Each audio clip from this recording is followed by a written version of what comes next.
Formula ఈ car race కేసులో విచారణ స్పీడ్ గా జరుగుతుంది. ఐఏఎస్ అధికారి అరవింద్ కుమార్ ను ఏసీబీ 6 గంటల పాటు సుదీర్ఘంగా విచారించింది. హెచ్ఎండీఏ నుంచి ఎఫ్ఈఓ కంపెనీకి బదిలీ అయిన నగదుపై ఆయన ప్రశ్నించారు ఏసీబీ అధికారులు. నిబంధనలకు విరుద్ధంగా క్రిప్టో కరెన్సీ రూపంలో నగదు చెల్లించడంపై ఆరా తీశారు.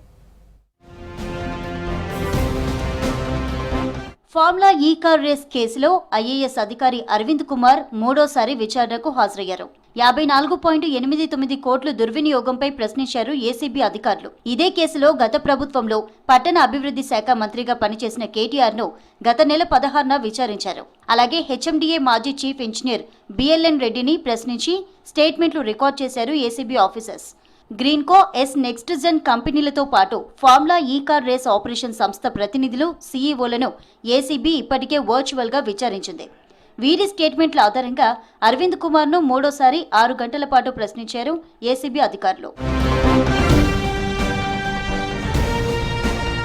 ఫార్ములా ఈ ఒప్పందంలో జరిగిన 54.88 కోట్ల అవకతవకలతో ఖజానాకు నష్టం జరిగిందని ఎంఏయుడి ప్రధాన కార్యదర్శి దానకిషోర్ 2024లో ఫిర్యాదు చేయడంతో ఈ కేసు నమోదు చేసింది ఏసీబీ.